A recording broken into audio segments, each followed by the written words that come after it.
wabarakatuh. Halo teman-teman semua, kenalin nama aku Sinda Aulia, biasa dipanggil Cindy, dari Prodi Hukum Ekonomi Syariah Universitas Islam Negeri Wali Songo Semarang dengan NIM 23020360106.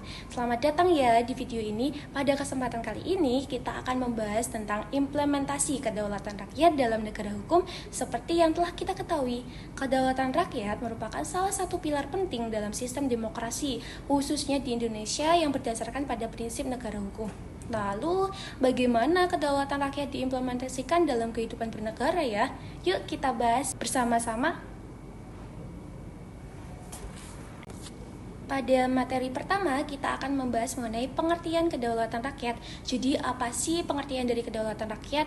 Kedaulatan rakyat adalah konsep di mana kekuasaan tertinggi itu dalam suatu negara berada di tangan rakyat. Di Indonesia sendiri, hal ini sudah tercantum dalam Undang-Undang Dasar 1945, ada di pasal 1 dan pasal 2 yang berbunyi, kedaulatan itu berada di tangan rakyat dan dilaksanakan menurut Undang-Undang Dasar.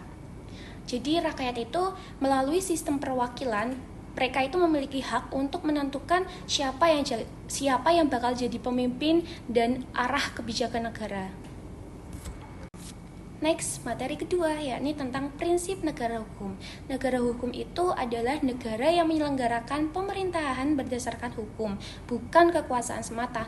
Dalam negara hukum, semua warga negara termasuk pemerintahan itu tunduk hanya pada hukum itu saja. Salah satu ciri pentingnya negara hukum yakni adalah adanya pembatasan kekuasaan melalui aturan yang jelas, perlindungan hak asasi manusia, serta adanya sistem peradilan yang independen. Selanjutnya, yakni kita akan membahas mengenai implementasi kedaulatan rakyat dalam negara hukum. Apa saja itu?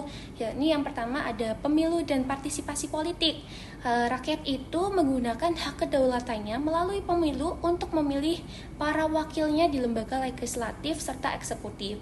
Pemilu yang bebas dan adil itu menjadi salah satu bentuk nyata dari kedaulatan rakyat.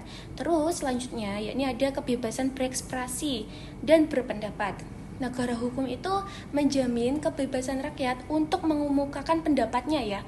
Hal ini itu merupakan salah satu bentuk partisipasi aktif dari rakyat dalam menjalankan kedaulatan, baik melalui media, demonstrasi damai, maupun forum-forum diskusi publik. Terus selanjutnya ada perlindungan hukum. Setiap warga negara itu berhak mendapatkan perlindungan hukum yang adil dan setara. Mekanisme hukum seperti pengadilan dan advokasi sendiri itu bertujuan untuk memastikan bahwa hak-hak rakyat tidak dilanggar oleh negara atau pihak lain. Jadi terus selanjutnya ada pembagian kekuasaan. Dalam negara hukum, kekuasaan itu dibagi menjadi eksekutif, legislatif, yudikatif, keseimbangan ini itu bertujuan untuk menghindari monopoli kekuasaan sehingga kedaulatan rakyat itu dapat berjalan secara transparan dan akuntabel. Next, materi keempat yakni tentang tantangan dan implementasi.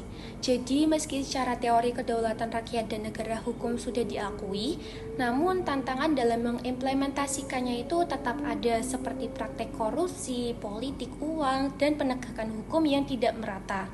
Oleh sebab itu, pengawasan dan partisipasi aktif